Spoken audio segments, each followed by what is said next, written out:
कैमरे की नजर की सच्ची और अद्भुत दास्तां जो तस्वीरों के माध्यम से बयां होती है, देखने वालों को चमत्कृत कर देती है। राष्ट्रीय और अंतर्राष्ट्रीय पुरस्कारों से सम्मानित वाइल्ड लाइफ फोटोग्राफी से गहन जीवन की तस्वीर उतारने वाले कैमरामैन ही आज हमारी खास मुलाकात के खुसूसी मेहमान हैं। आप हैं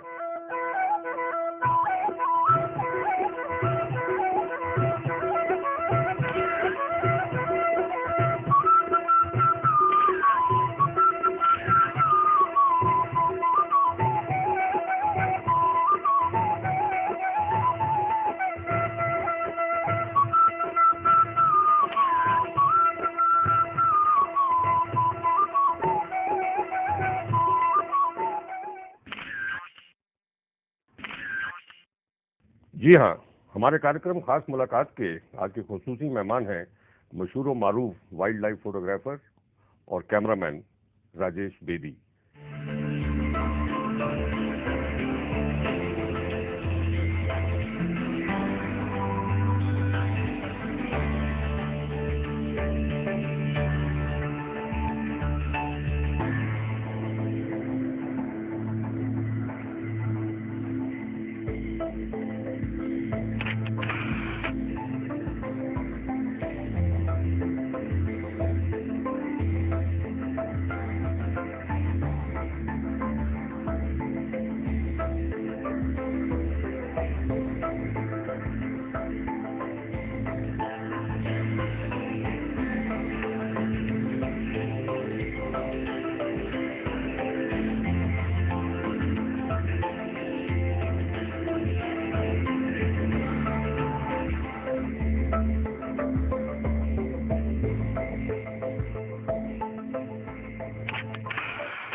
राजेश बेदी जी, आपका स्टूडियो में बहुत बहुत स्वागत है। आपकी ताज़ा तरीन गालिबन जी आपकी 8वीं किताब है Rajasthan under the desert sky by Rajesh Bedi. इस किताब का जो रिलीज और इसके पे आपने एक बड़ी खूबसूरत नुमाइश पिछले दिनों दिल्ली में हुई थी, जिसे कहते हैं कि it was a treat to watch those pictures.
धन्यवाद राजेश जी, हम इस किताब की चर्चा थोड़ी देर बाद करेंगे क्योंकि हम वाकिफ हैं आपके पूरे वीडियो से। तो हम ये जानना चाहेंगे कि आपका वाइल्ड लाइफ की तरफ पहला झुकाव या लेंस, वाइल्ड लाइफ जब आपने फोटोग्राफी शुरू की, तो ये वाइल्ड लाइफ और लेंस की दोस्ती कब शुरू हुई?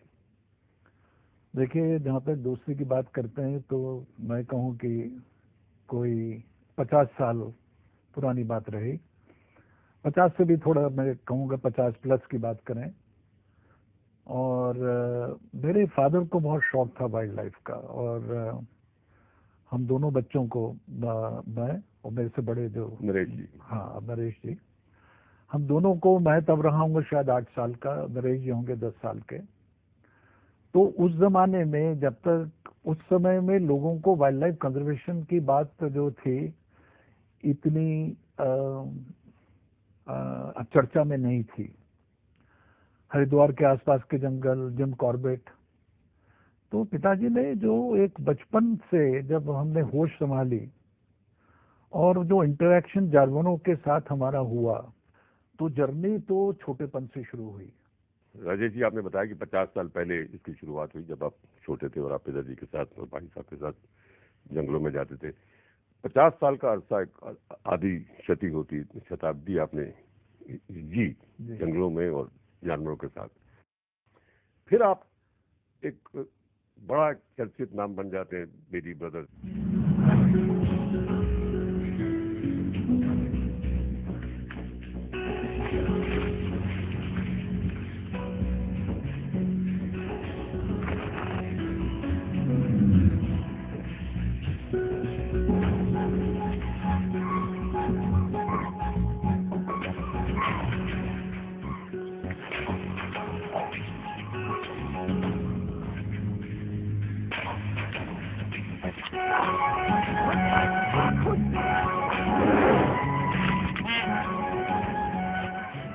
जब वो बीबीसी और चैनल 4 के लिए डॉक्यूमेंट्रीज बनाते हैं, गंजीज ऑफ घड़ियाल आपकी फिल्म थी, जिसमें बल्कि एक पूरा मूवमेंट ही उससे शुरू हुआ। तो ये आप स्टिल फोटोग्राफी से मूवी की तरफ, ये डॉक्यूमेंट्रीज की तरफ कब आपका रुझान हुआ? देखिए, मैं ये कहूँ कि मुझे स्टिल का शौक था। जो मेरे बड़े भाई साहब हैं नरेश जी, वो फिल्म इंस्टीट्यूट गए और वहाँ पे उन्होंने बॉम्बे की जो फिल्म इंडस्ट्री है उस तरह की ट्रेनिंग उन्होंने वहाँ हासिल करी। लेकिन क्योंकि फादर का एक रुझान था कि मेरे बच्चे जो हैं वो बजाय बॉम्बे इंडस्ट्री में जाने के बजाय वाइल्ड लाइफ के ऊपर या नेचर के ऊपर डॉक्यूमेंट्रीज बनाए, तो वहाँ से तो शुरुआत हुई फिल्म की। जो आगे हमारा काम जो था हिंदुस्तान से बाहर लोगों को पसंद आया, चाहे वो डिस्कवरी है, नेशनल ज्योग्राफिक है, चैनल 4, बीबीसी और दुनिया के बहुत सारे ऐसे नेटवर्क्स हैं कि जहाँ पर हमने अपनी पहचान बनाई। और मैं ये कहूँगा कि जब हमने पहली फिल्म बनाने की सोची घड़ियाल्स के ऊपर, उस जमाने में घड़ियाल्स के बारे में ये नहीं मालूम था कि उसकी क्या पॉपुलेशन है, कितने जीवित हैं। तो वहां से हमारी शुरुआत हुई और उसने हमारी पहचान पूरे संसार में इंटरनेशनली ऐसे एस्टेब्लिश करी कि ये बेदी ब्रदर्स ही जो भी डिफिकल्ट सब्जेक्ट्स हैं उसके ऊपर फिल्म बनाते हैं। तो हमने डिस्कवरी की बहुत सारी फिल्में बनाई। लेकिन मैं यहाँ कहना चाहूँगा कि दूरदर्शन ने एक सीरीज हमारी 13 पार्टर हमको उन्होंने बनाने के लिए हमें कमीशन किया। बहुत सारी मुश्किलें आई क्योंकि उसका बजट बहुत हाई बजटेड प्रोग्राम। ये अगर गलत नहीं तो आप वो बैलून वाली जी की बात कर रहे हैं, हॉट एयर बैलून वाली। और आप तब आप भी शायद वहीं थे दूरदर्शन में। मैं ये कहूँगा कि वो सारी दिक्कतें जो हमने फेस करी और उसके बाद वो हॉट एयर बैलून का इंतजाम करना और ये नेशनल पार्क्स के ऊपर फ्लाई करना बड़ा मुश्किल काम था। तो कई दफ़ा ऐसी सिचुएशन आई जिसमें कि इक्विपमेंट को बहुत बचाने की कोशिश करी, लेकिन इक्विपमेंट भी उसमें खराब हुआ। लेकिन कोई भी इंटरेस्टिंग यदि आपको काम करना है तो ये जोखिम तो हाँ जी। राजेश जी, ये चर्चा हम जारी रखेंगे, अभी रुकेंगे कमर्शियल ब्रेक के लिए।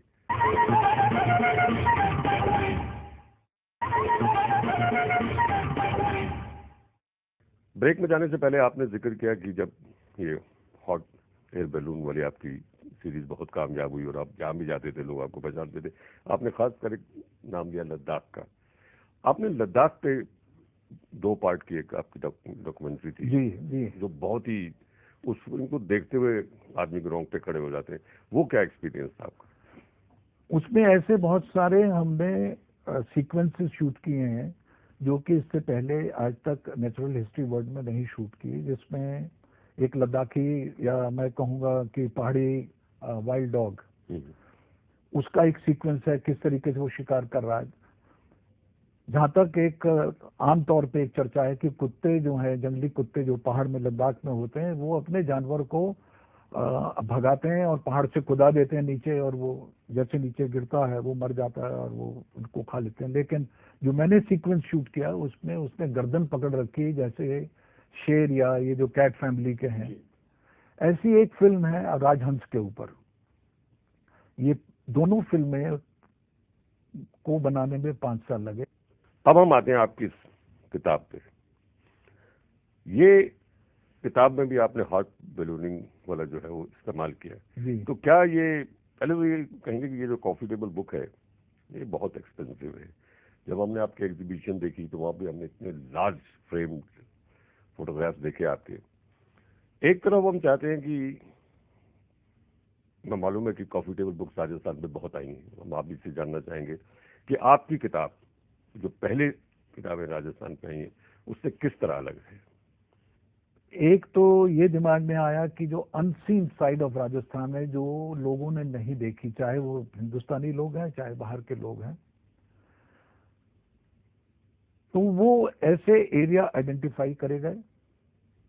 और इसमें जितने लैंडमार्क्स हैं, नॉन लैंडमार्क्स, मैं आप कहूँ कि हवा महल, जोधपुर का पैलेस, या ये इस तरह की चीजों को मैंने इस किताब में इंक्लूड नहीं किया। मतलब आप ये कहना चाहते हैं कि जो अब तक किताबें राजस्थान पे आई थी वो या पैलेसेस थे या महाराजा थे या उनके शिकार के बारे में फोटोग्राफ थे, आपने पहली बार राजस्थान का जो लोकेल है और जो वहाँ का आम आदमी है उसको आपने इसमें एक और बात है कि जो लोकेशन है या जो साइट्स हैं, उसके अलावा एक नया दृष्टिकोण उसमें रखने की बात थी।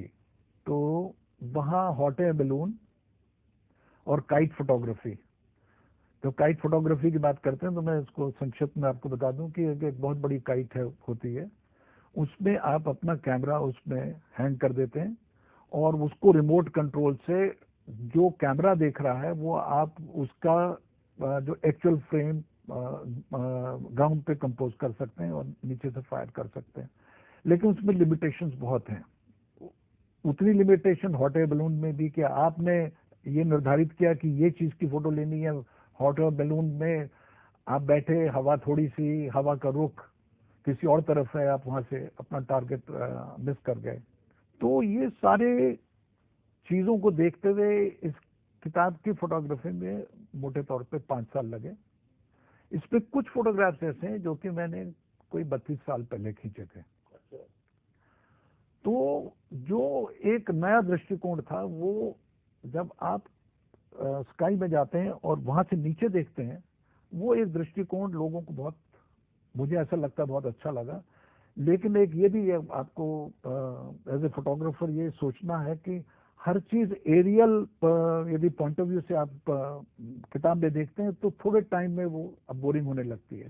तो मैंने क्या किया है कि इसमें कुछ एरियल्स हैं और कुछ ग्राउंड से हैं कि आप ग्राउंड से कैसा देखते हैं उसको।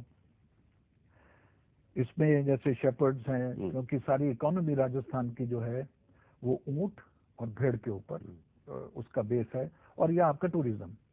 तो वो जो भेड़ पालने वाले हैं वो किस तरीके से ओपन लैंड में रात को रुकते हैं। इसमें एक तस्वीर है उसमें कि भेड़ें बहुत सारी हैं, अर्ली मॉर्निंग का टाइम है। वो 4 दिन बाद मैं वो फोटो खींच पाया, क्योंकि पहले दिन सब कुछ अच्छा था, टाइम भी अच्छा था, सूर्य देवता निकले, आगे क्लाउड आ गया, आप फोटो नहीं खींच सकते। राजेश जी जहाँ बैठे हैं यहाँ कुछ महीने पहले जिलियन राइट बैठी थी जिन्होंने इसका टेक्स्ट लिखा है। उन्होंने इस किताब का जब वो टेक्स्ट लिख रही थी तो उसका खास मेंशन किया था कि मैं आजकल राजेश बेदी की किताब राजस्थान पे है उसका टेक्स्ट लिख रही हूँ। ये भी एक सोने पे सुहागा होगा कि जिलियन राइट का टेक्स्ट है और आपके फोटोग्राफ है। अभी आपने बताया कि काइट फोटोग्राफी है या आपकी हॉट बैलून फोटोग्राफी, दोनों में हवा का बड़ा वो है। दूसरी बात आपने बताया कि आपने एरियल और ग्राउंड दोनों लेवल को इसमें बैलेंस इसका रखा। तीसरा आपने कहा कि अपने कॉमन मैन जो वहाँ के लोग हैं, कैमल के बड़े आपने वो लिए। इससे पहले आपकी किताब, हम इस किताब की चर्चा भी और करेंगे, लेकिन इससे पहले एक और किताब का जिक्र करेंगे। आपकी पीछे किताब आई थी साधुस की जी, और उस किताब की एक तस्वीर पे आपने कहा कि ये मेरी बेहतरीन तस्वीर है, this is my best photograph. तो उसके पीछे क्या मिस्ट्री है मतलब कोई भी फोटोग्राफर नहीं कहेगा कि this is my best picture, वो कहता है best picture is yet to be taken. देखिए ऐसा है कि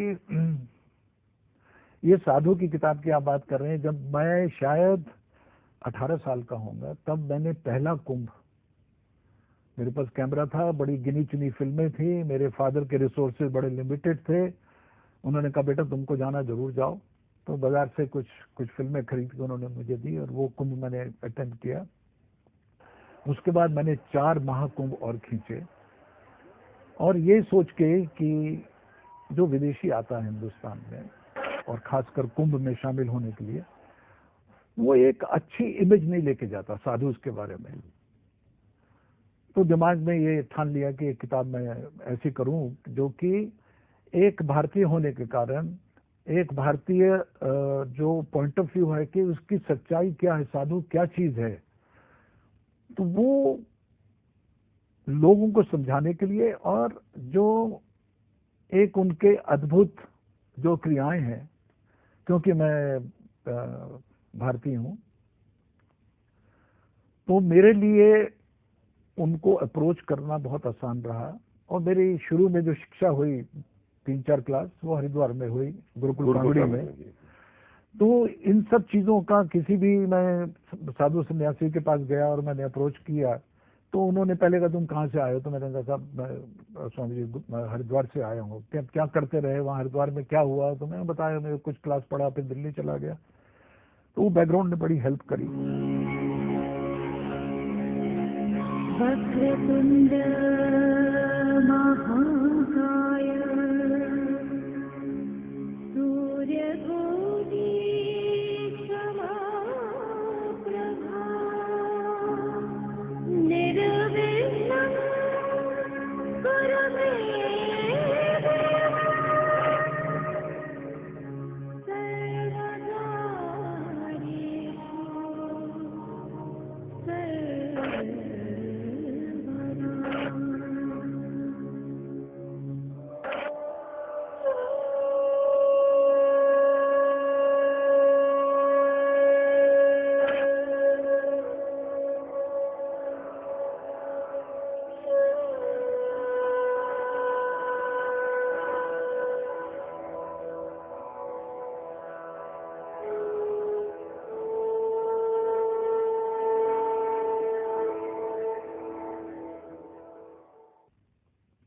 अघोरियों के ऊपर एक इसमें अध्याय है, पूरा चैप्टर है। उसमें एक फीमेल साध्वी है अघोरी, उसका एक अद्भुत इसमें संकलन है कि वो किस तरीके से शमशान घाट के साथ रहती है। जब मैं गया तो उसने कहा भागो यहाँ से, किस लिए आए हो। मैंने कहा वो सिर्फ बंगाली के अलावा कुछ नहीं बोलती।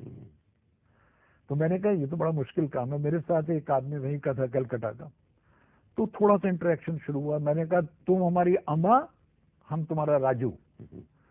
तो एक दिन वो स्माइल उसने दी, मैंने कहा अब काम आगे शुरू हो जाएगा। तो वो उसके साथ मैंने बहुत टाइम लगाया, किस तरीके से वो कोई बर्तन में खाना नहीं खाती थी, वो एक ह्यूमन स्कल में, खप्पर में, उसी में उसका खाना खाना, उसी में पानी पीना। उसका जो मेन ऑल्टर था जिसपे उन्होंने त्रिशूल स्थापित किया हुआ था, उसके नीचे आप ग्राउंड नहीं देख सकते थे, फ्लोर, उसमें ऑल ह्यूमन स्कल्स, छोटे बच्चे से लेकर अलग अलग साइजेस के स्कल। तो मैं